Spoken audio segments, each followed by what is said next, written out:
courtesy of putting him as a middle tier mid laner. As what year is it? What is happening? Oh my god. Okay, well, get on the rainbow, ladies and gentlemen. The void rainbow, that is. We're going on a ride. Yeah, I was gonna say it's like a shooting star, like astral themed. I love it. I love it. I'm all in. All right, well, Belveth is definitely getting picked with this overlay for sure. Maybe the script is already written, and as it's not bad away. The Ahri is taken away, so good sign for WE so far. You're not going to give Yagao over his most comfortable champion. For context, 12 games on it, his second most played is 3. JDG going to answer back with some mid lane bans, taking away the Swain we were highlighting for Shanks. Like that. And also Silas, something we've been seeing rising in priority just hugely off the board, but it does open up for some counter picks like the Wukong coming through. Of course, we expect the trade for the Viego. Now for JDG, I wonder if you go towards, right, it's usually either the Kalista or the Aphelios coming through. I feel like we see it depend heavily on the meta, but I feel like Aphelios has consistently just done better in what we've seen from games, because of course the Kalista can put you on a little bit of a timer. 3 games here for Hope. He's won 1 out of those 3 as well.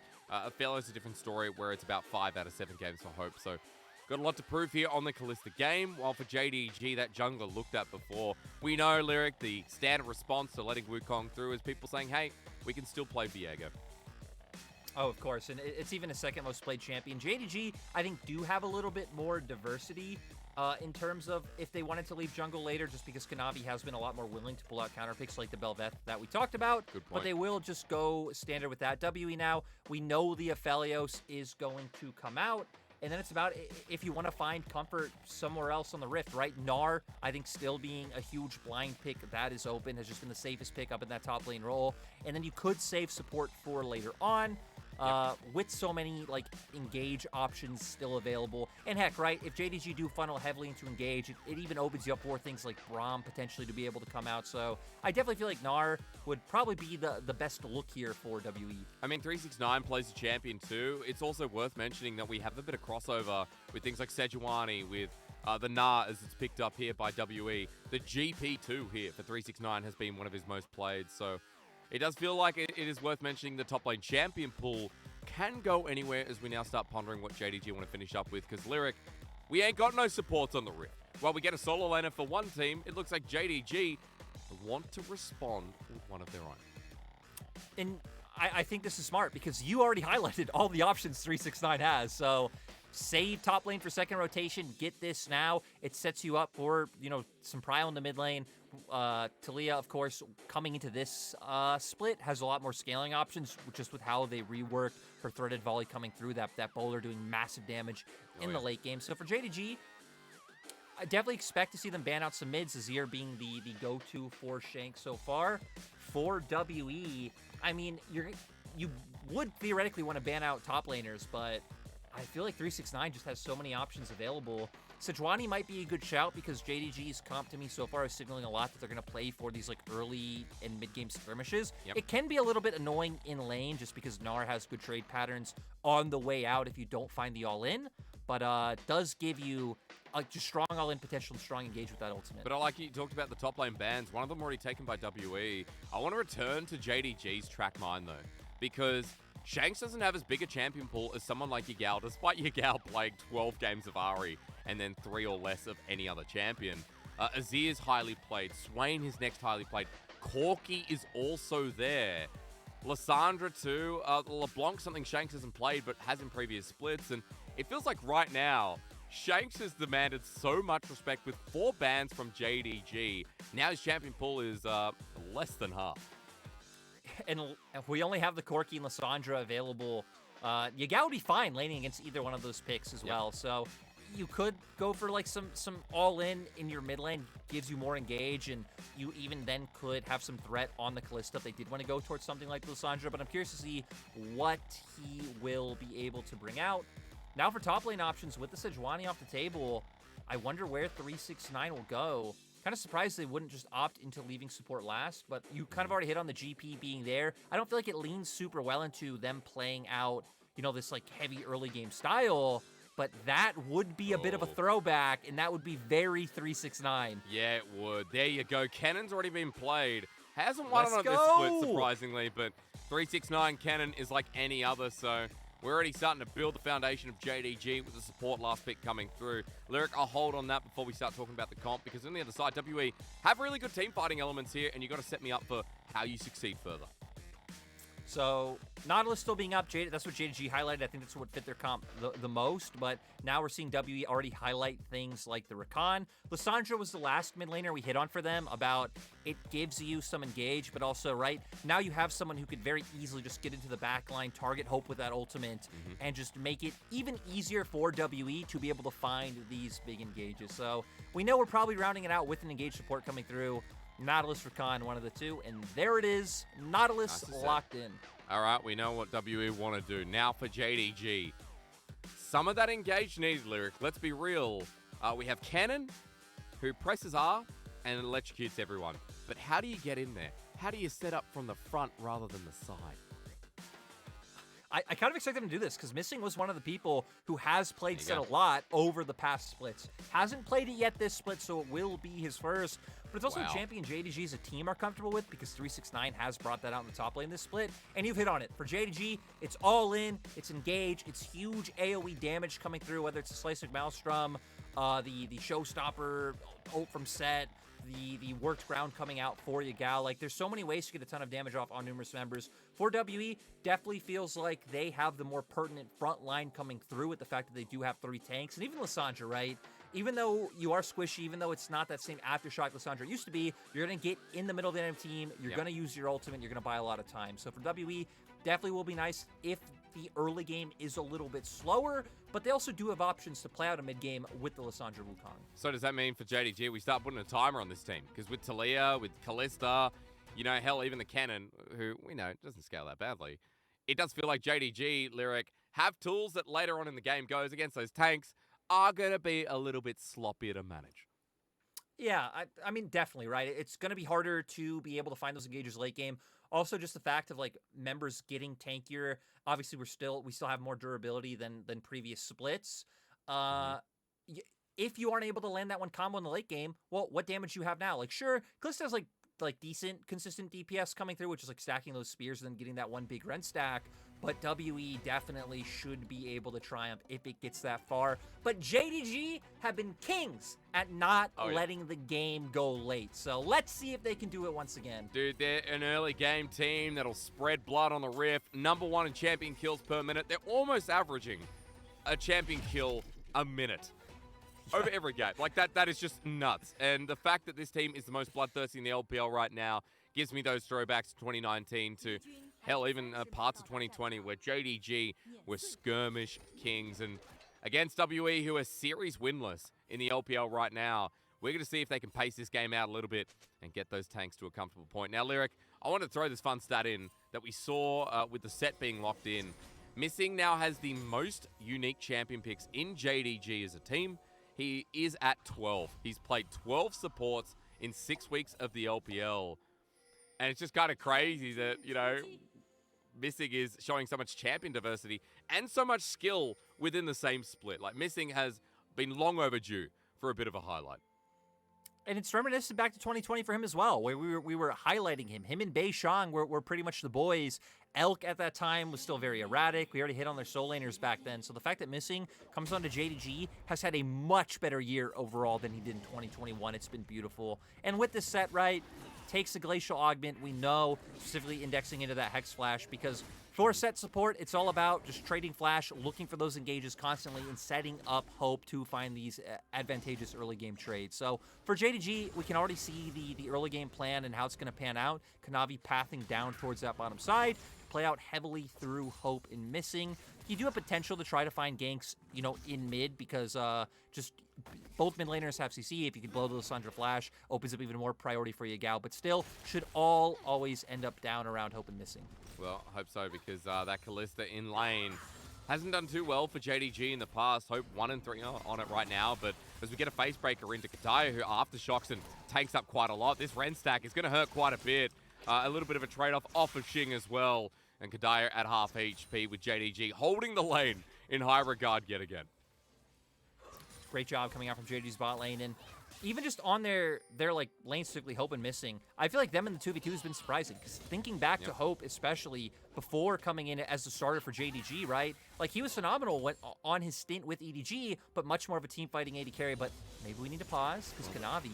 The doorbell's come early. I mean, honestly, I don't know who sent this delivery, but Kanavi ain't going back. Kadaya and Xing under turret. This will be a hard one as Missing wants to sacrifice himself. He has a full shield about to charge up. Facebreaker great. Cleansed away is Xing under turret with a nice flash, but Missing still tanking up. Kanavi comes in for one shot, and he's rendered to death with first blood. They want the last part of the pieces. Kanavi turns into a Aphelios, and Kadaya just has to sit there and wonder, will I be dove? The answer, yes for now, as Hope takes it up now. But Kadaya flashing away means no summoners left in the bottom lane, and JDG have just blown the early game wide open at 3 minutes. JDG are just so good at juggling turret aggro. I honestly thought that initial dive wouldn't work out with Xing, cleansing, being able to flash away early, and then maybe buy enough time for the damage ramping to come through and find a kill. But no, JDG able to make it out. WE at least tried to respond on the opposite side, but 369 knows what's up. Hey, if I'm going for a play on the bottom side of the map, then I know the enemy jungler should be up towards the top side. So he's going to get some decent damage, and especially spotting out where he is, getting the confirmation that he was there. Doesn't let him and straight into the replay, we just see here, level 2 dive coming through, Missing going straight in. He finds the Facebreaker right onto Xing. And here, throws out the W, so he's able to tank an extra shot. Kanavi takes the next one, and no one getting too low. Just really nice coordination. And the first blood going over to Hope as well. Berserker Greaves at 4 minutes into the game. This is going to be a bit of a nightmare, especially since Hope still has both summoners here, Lyric. Missing with the Hex Flash you talked about. Set doesn't care. So, as the lane looks good starting in the bottom side, we also have to remember that there's so many ample opportunities for JDG. It doesn't just have to be about bot. You talked a little bit about this early game, but I wanted to reiterate, Yagao on this Talia, a strong mid 2v2. I feel like Yagao's ulti as well. Once that comes online for WE, they've got to look both ways at once. 100%. That's why, right, we've talked a lot about what JDG want to look to do in the early game. I feel like for WE, your best option would be trying to look mid first. Lissandra just brings such great setup, right? Being able to close the gap with your E and then straight into your W to lock someone down. Sure. Yagao has unsealed spellbook, so he does have cleanse. But burning any summoners, especially if you can burn that flash, make him have to question if he wants to look for those Weaver's Walls at level 6, I think will at least stunt JDG's momentum by a decent amount, but it's not being stunted right now. Because we're so early on. Facebreaker again. Remember, Kadaya has no summoners. Burned it in the last raise. The dredge line away. Makes it so the true damage comes through. Hope for the Rand. Kanavi for the second assist. And JDG just doing JDG things to kick off this series. And this is one of the nicest things about this roster, is that you have two sides of the map you can play around. We know 369 from his days on TS. We've seen it this split that, like, he likes to play aggressive. He is someone who will go forward, and if you put those resources into him, can carry. But with this bot lane, the fact that you have that diversity and you're able to have these options depending on the matchup just gives them so much. Lyric, I'm concerned. I'm really concerned. You know why? Because in the middle of your point, I saw 369 angling at level 6. Now, Buvio has a hop. He has flash. But 369's an animal on Kennen. Literally, I'm pretty sure. Isn't Kennen a rat? Wait, is Kennen an animal or not? I mean, I don't know. I mean, he's a Yordle. Have you ever... Yordles aren't animals. Wait. Kennen I can hear you Googling, yeah. Kennen without the mask. Let's see. I don't want to Google... Oh, he's like a hamster, isn't he? Oh, okay, all right. Well, I always think... People think of him as a raccoon, but I feel like that's just because of Nuguri, because... He looks like a gerbil. Okay. Well, yeah, I mean, luckily we do have that like martial arts skin of him, which gives a pretty good look. Kennen without the mask. I need to see myself. Thank God for remote broadcasting, by the way. And you're right. He is kind of like he's a hamster or he's a gerbil. So yeah, Kennen, ladies and gentlemen, is an animal. We found out here today. But 369, the play was animalistic. That's what I was looking for. The flash with the lightning mouse drop. That's available. However, Bubu is 6 himself and still has the flash too and the hop. So we'll cancel that one out, Lyric. You're talking a little bit about WE in draft and coming back to the point I so rudely interrupted. Setting up for WE and playing this early game a little bit slower. So far, despite bot kind of being a bit of a calamity, at the very least, these two solo lanes are going well. And Bei Shang is almost level 6 and without falling too much further behind. The rough thing for WE is... Right, you've already started to fall in a bit of a hole. It's almost a 2K gold lead that like, even if you look to cross map, right, and you look to play up towards top, or you look for the gank mid, then you go for a dive on 369 as 3 members, I feel like JDG now with the lead bot can just get more than you can from cross mapping. Right. So I still feel like maybe the first plan of action should be looking mid, because if you look mid first, you can then try to walk down towards bot, clear out enemy vision, and give more safety to your bot lane. We're not going to see that right now because Herald is coming up on the map, but they need to find a way to stem the bleeding bot, and they can't walk through bot first, because just with the strength of JDG right now in that 3v3, it would be something they would lose out on. So they need to look somewhere else first. But hey, looks like we might get a contest coming for Herald with both bot lanes moving up. Well, I mean, maybe, but the thing is, Hope and Missing are here first, trailing behind a Shing and Kadaya, but Lyric, it's level 6 on Hope. So the Fate's Call is up and available, as now Missing goes into the choke himself with the Facebreaker onto Beishang, coming a little bit late. He's timed it well, but the seismic shot from Yagao, absolutely beautiful from the standout player of this split. The Fate's Call was a 3-man knock-up, as you said. Hope nails him down, but first he takes Beishang with him. 3-0 for JDG. The Herald was taken in the process. This is an utter stomp, and it's JDG making it look clean. Yeah, 369 going down to finish off the Herald while his team was cleaning up those kills.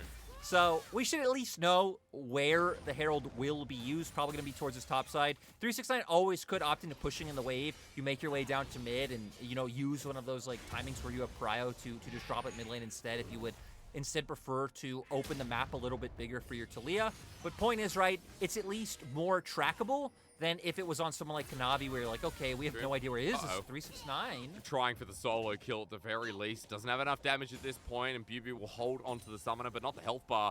Kanavi has a reset potential. His hop was just used. Going into Meganar, timing is everything here, but for Bubu, getting locked down will not be the play as he flashes out, and Kanavi takes a third turret shot. So summoner now down, but Bubu remains under the turret and remains alive.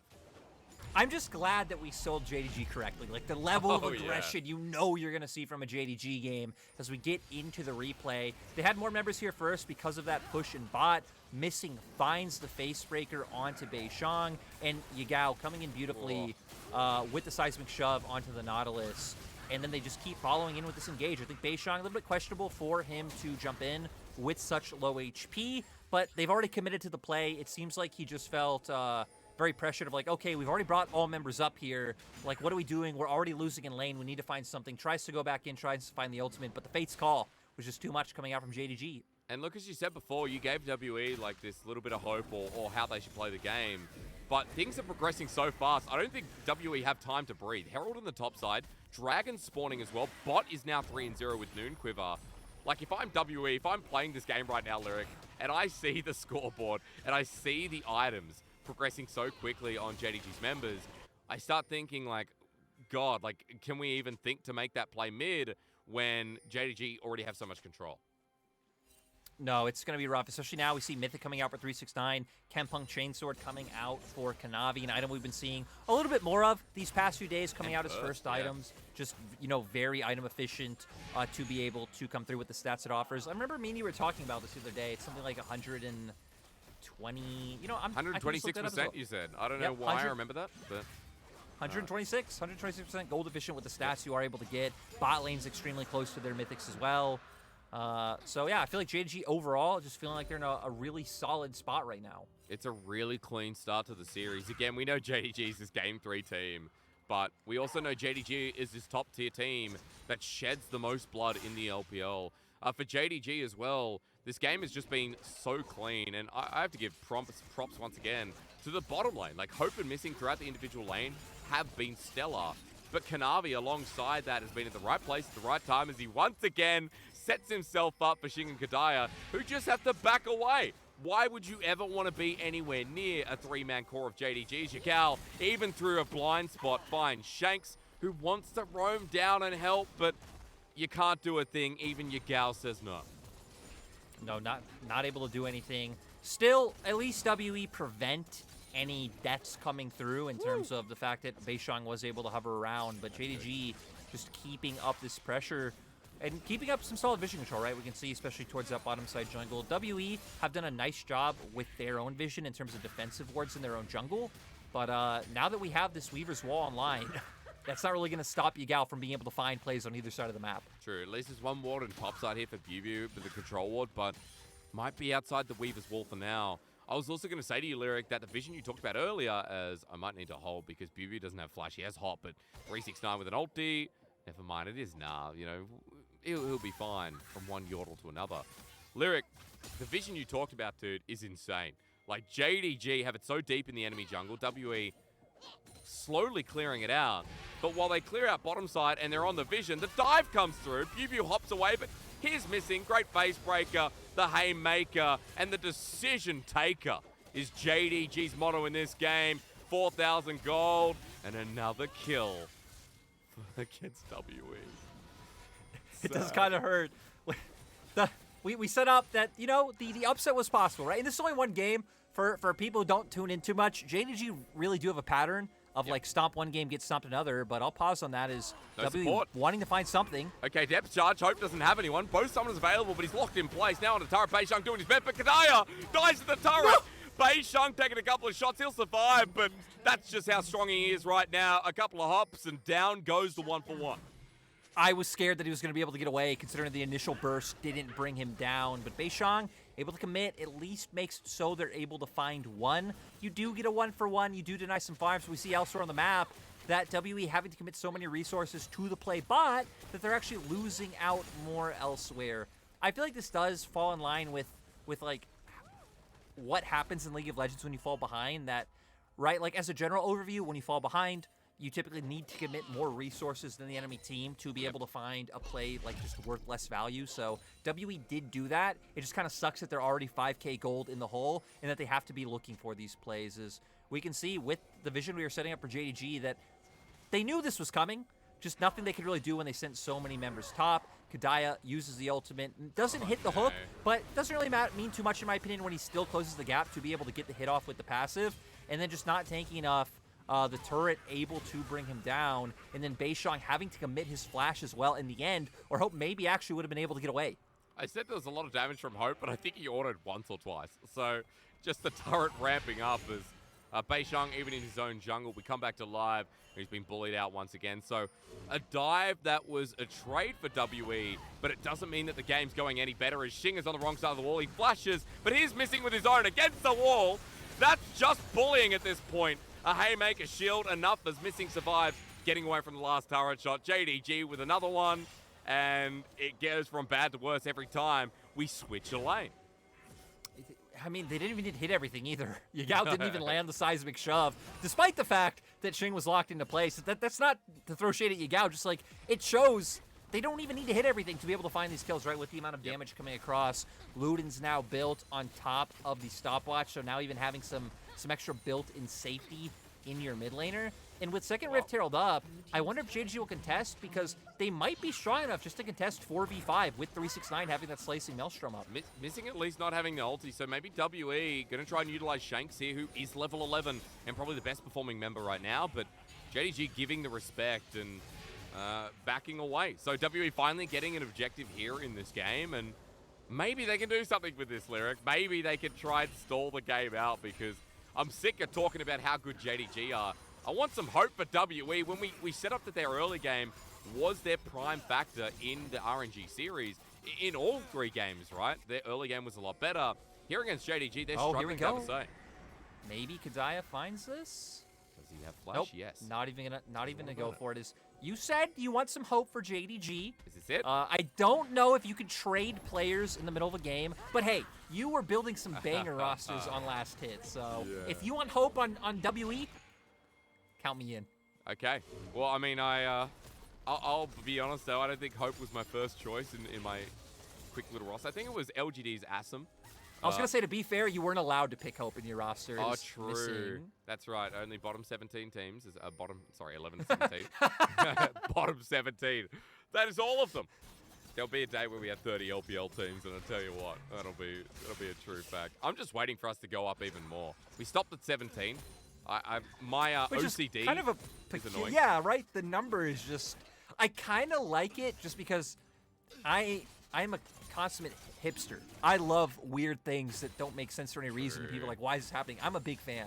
But it does feel does feel a bit odd that, that is where we ended up. But, hey, you don't always get to choose what happens to you in your life. You just have to accept it with open arms. We have. That's 17 teams. I mean, we've been sitting on it for a couple of years, so I think we've gotten past the point of accepting it, just knowing there's this many teams, and WE right now sitting 17th. JDG top 3. As Kanavi is putting on a bit of a showcase in this first game. If you're just tuning in, this is a massacre. And it's all about how WE can time out the game, as Bubu's about to go into the Mega Gnar, but Yagao is simply away with the Ghost Burn with his Unsealed Spellbook. Yep, pop the Ghost. So good catch on that one. Now we'll have his flashback up, so, not really a loss going over for Yagao. Yagao on that side, as now JDG kind of trying to get vision control down towards that bottom lane to probably be able to start looking for picks, which is what their comp is really good at. And now as I take a drink of water so I can keep talking, back to you, sir. I was going to say, though, for JDG, 3 minutes 15 till the soul is taken so early in the game. W might actually be caught out here as the Weaver's Wall going to zone out. Not Kadai, but Bei Shang pronounced the burner flash over the wall. TP coming through as well, so JDG have priority over this top side, and maybe enough to even burn the mid lane turret too. Kanavi going behind enemy lines as Missing still wants that engage with the ulti. And with the showstopper available, I mean, this constant threat of the dive there is a seismic shove too. This is just going to be turret taken, Lyric, and as Bubu comes in Mini-Gnar, they get the engage down. Shanks with a good ulti. They're all in, but 369 is just so much better.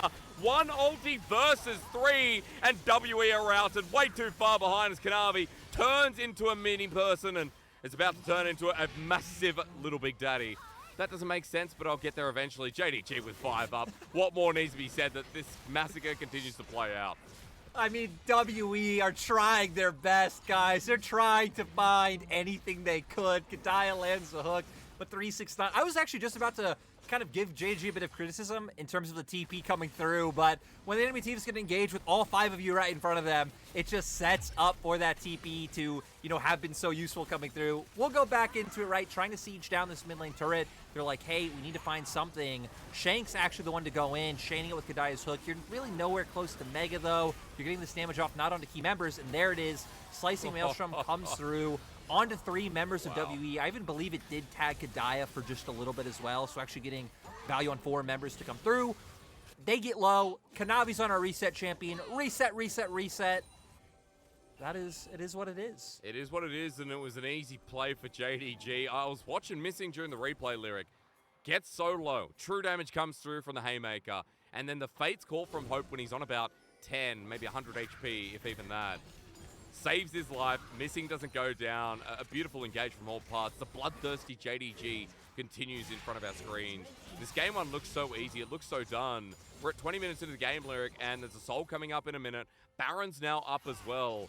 And everyone's on their second item. Even going towards their third in 369, in Hope's case too.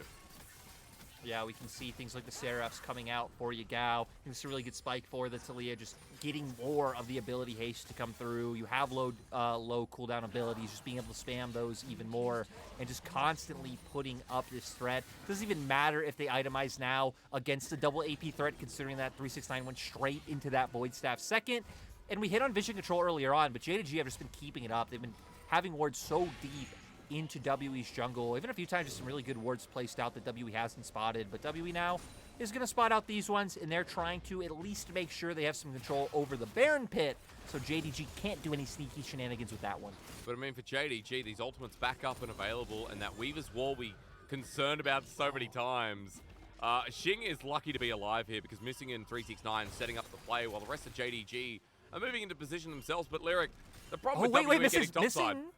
I was hoping. Close. Missing went in. Missing went in. It was close. He probably would have just stopped it and backed away, but it would be pretty hype to see Missing and Xing have a 1v1 right now. They both do have summoners up, so realistically, whoever was losing could flash away, but at this point in time, I feel like that's what we got is JDG.